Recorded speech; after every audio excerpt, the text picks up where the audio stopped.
ప్రాతస్మరామి హృది సంస్ఫురదాత్మతత్వం సత్యుత్సుకం పరమహంసగతిం తురీయం యస్వప్నజాగర సుసుప్తమవైతి నిత్యం తద్బ్రహ్మ నిష్కళమహం నశభూత సంగః. దివ్యాత్మస్వరూపులైన ప్రియ ఆత్మబంధువులారా, మనం కొంతకాలంగా ఈ ఆధ్యాత్మిక ప్రవచనములను జరుపుకుంటున్నాం. ఇందులో భాగంగా ఈరోజు మన ప్రస్తావన ఏమనగా, ఏక విజ్ఞానేన సర్వవిజ్ఞానం భవతి.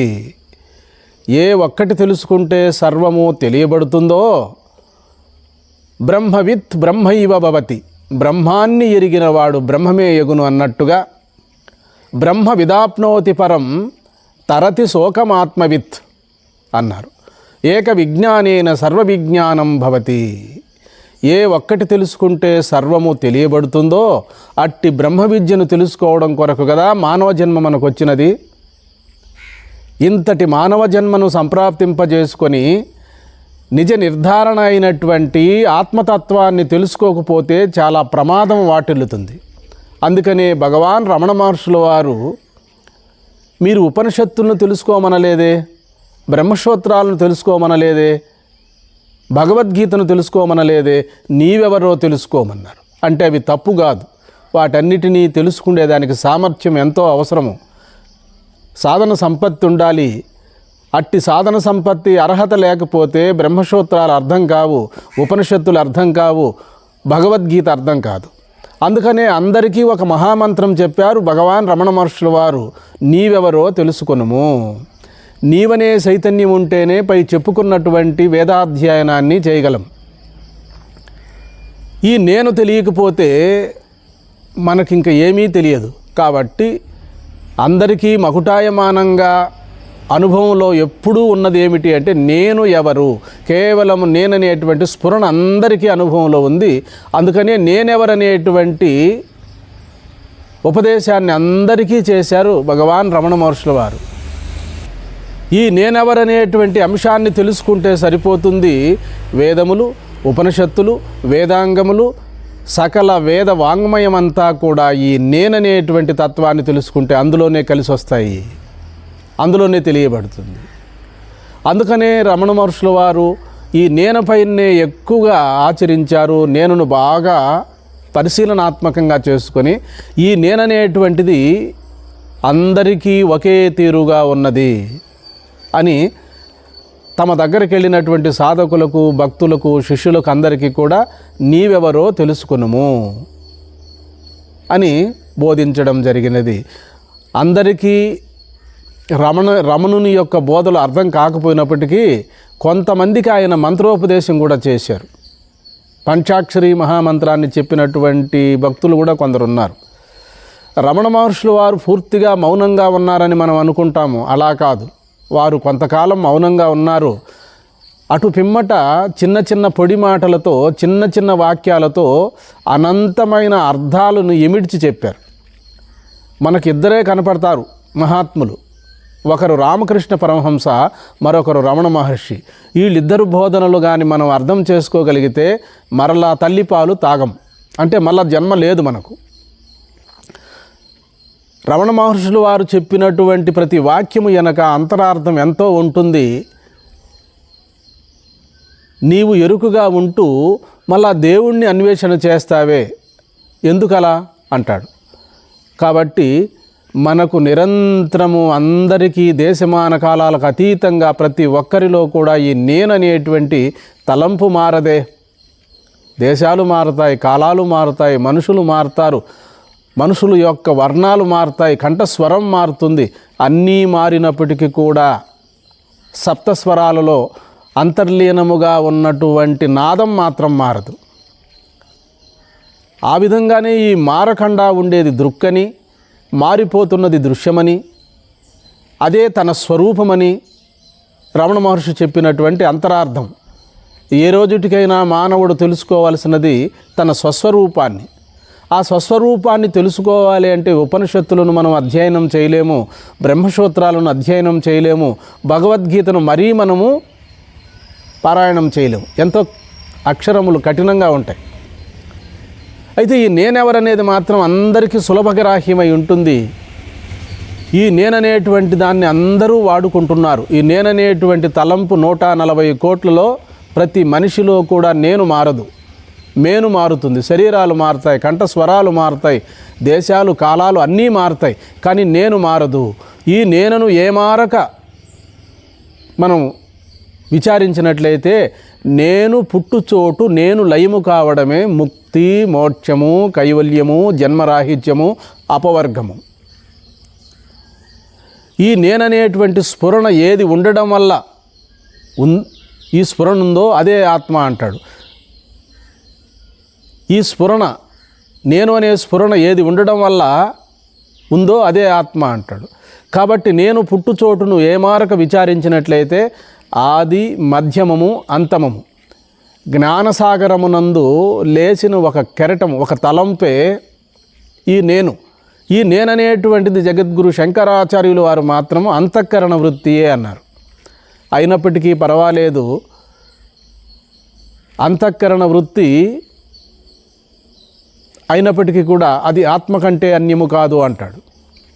జలము కంటే తరంగము ఎట్లయితే అన్యము కాదో, వేరు కాదో, మన్ను కంటే కొండ ఎట్లయితే వేరు కాదో, ఈ నేననే అహం ప్రత్యయము కూడా వేరు కాదు.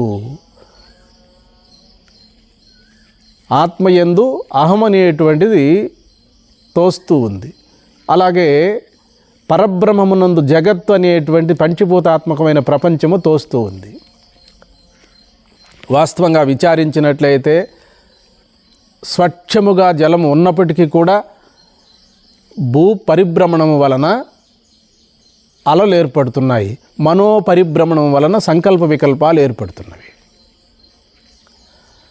అయితే ఈ అలలు, తుంపర్లు నురుగుగా ఉన్నప్పుడు కూడా అది జలము కంటే అన్యము కాదు. అలాగే సంకల్ప వికల్పములుగా ఉన్నప్పుడు కూడా తన స్వరూపానికి, తన సాక్షికి ఏ విధమైనటువంటి భంగం లేదు. తాను సాక్షి స్వరూపుడే.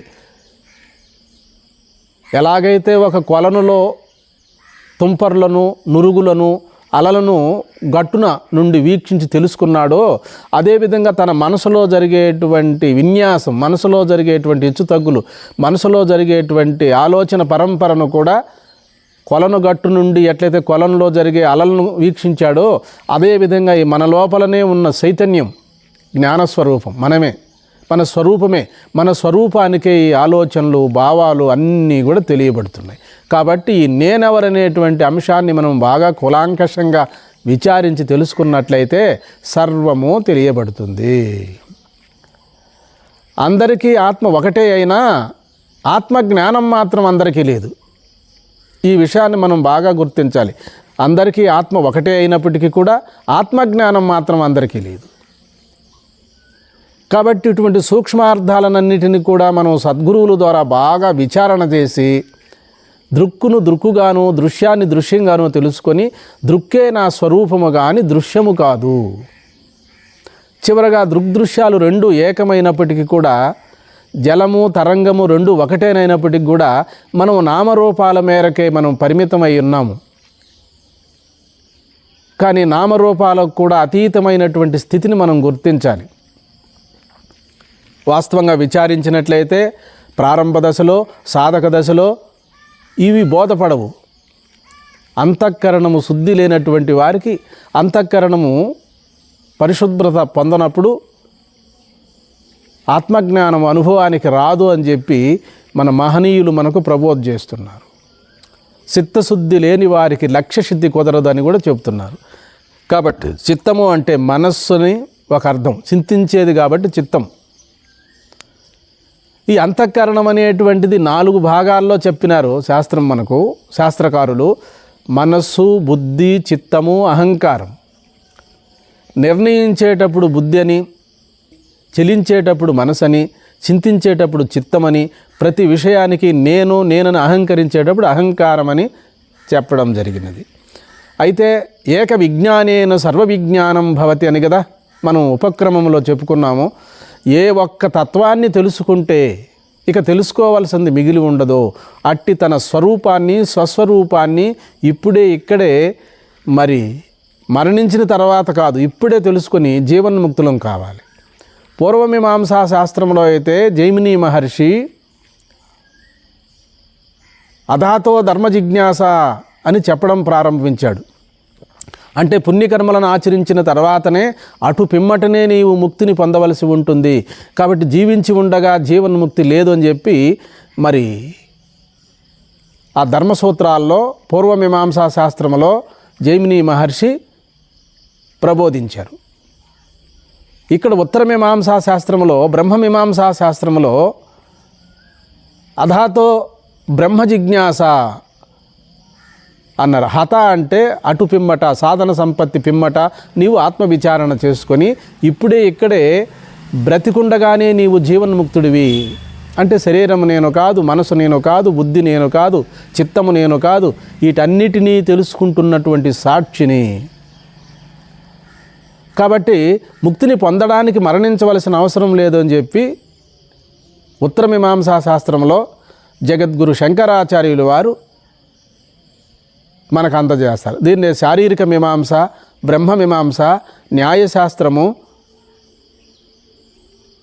వ్యాససూత్రములు అని నామకరణం చేశారు మన పెద్దలు. పూర్వమీమాంస, ఉత్తరమీమాంస రెండూ కూడా వేద సమ్మతమైనటువంటివే. పూర్వమీమాంసా శాస్త్రాన్ని దర్శించినటువంటి వారు జైమిని మహర్షి అయితే, ఉత్తరమీమాంసా శాస్త్రాన్ని దర్శించినటువంటి వారు వేదవ్యాస మహర్షి. 555 సూత్రములకు భాష్యాన్ని రచించారు జగద్గురు శంకరాచార్యులు వారు. అందుకనే ఇది శయంకర భాష్యం. పూర్వమీమాంసా శాస్త్రము శబర భాష్యం, అది శబర భాష్యం అయితే ఇది శయంకర భాష్యం. అది పూర్వమీమాంసా శాస్త్రం అయితే ఇది ఉత్తరమీమాంసా శాస్త్రం. కాబట్టి ముక్తిని పొందడానికి పుణ్యకర్మలను ఆచరించిన పిమ్మటనే, సత్కర్మలను ఆచరించిన పిమ్మటనే, యజ్ఞయాగాదులు చేసిన పిమ్మటనే మానవుడు ముక్తిని పొందాలి అని కర్మోపాసనలు, బ్రహ్మోపాసనలు అన్నీ చెప్పడం జరిగినది. అందుకని దయామయుడైన పరమేశ్వరుడే జగద్గురు శంకరాచార్యులు వారుగా అవతరించి అవైదికమైనటువంటి 72 మతాలను ఖండించి సనాతన వైదిక సాంప్రదాయాన్ని, అద్వైత సిద్ధాంతాన్ని మనకు ప్రబోధించారు. మన అంశము ఈనాడు ఎవరి విషయమో కాదు, మనం చెప్పుకుంటూ ఉన్నది మన స్వరూపాన్ని గురించి, మన తత్వమే ఇక్కడ విచారించుకుంటున్నాం మనం. కాబట్టి తన్ను తెలియక ఎన్ని ప్రయత్నించినను, ఎన్ని తెలుసుకున్నా ప్రయోజనం లేదు. ఏక విజ్ఞానేన సర్వ విజ్ఞానం భవతి అన్నట్టుగా తన్ను తాను ఎరిగినటువంటి వారికి సమస్తము తెలియబడుతుంది. తన్ను తాను తెలుసుకోకుండా ఇతరముగా ఎన్ని శాస్త్రములు, ఎన్ని పురాణములు, ఎన్ని ఉపనిషత్తులు మనం చదివినప్పటికీ కూడా అవన్నీ పరోక్షమైన బోధగానే మిగిలిపోతాయి. ఆ పరోక్షమైన బోధ ద్వారా అపరోక్ష అనుభూతి పొందాలి మనం. అపరోక్ష అనుభూతి, పరోక్షము అంటే సాకారంగా తెలుసుకోవడం, విషయాన్ని తెలుసుకోవడం, దాన్ని సంపూర్ణంగా అనుభవానికి తెచ్చుకోవడం అపరోక్షానుభూతి అంటారు. కాబట్టి వేదశాస్త్రాలన్నీ కూడా మానవుని యొక్క యథార్థ స్వరూపాన్ని తెలిపేటందుకోసమే వచ్చాయి. ఉపనిషత్తులు, బ్రహ్మసూత్రములు, భగవద్గీత ఇవన్నీ కూడా స్వరూపాన్ని తెలపడం కొరకే, ఆత్మతత్వాన్ని బోధించడం కొరకే వచ్చాయి. కాబట్టి 200కు పైగా ప్రకరణ గ్రంథాలు కూడా ఉన్నవి. బ్రహ్మసూత్రాలను, ఉపనిషత్తులను, భగవద్గీతను అర్థం చేసుకోలేనటువంటి వారికి ఈ ప్రకరణ గ్రంథాల్లో ప్రస్థానత్రయ భాష్యములో ఏ అంశమైతే ఉందో అదే అంశాన్ని తగ్గకుండా ఇంకా విపులీకరంగా మనకు ప్రకరణ గ్రంథాలలో జగద్గురు శంకరాచార్యులు వారు అందజేశారు. ఉత్తములకు ఆ ఉపనిషత్తులు ప్రమాణమే, ఉపనిషత్తుల శ్రవణంతోనే సరిపోతుంది. ఉపనిషత్తుల ప్రమాణంతోనే ఆత్మజ్ఞానం కలుగుతుంది.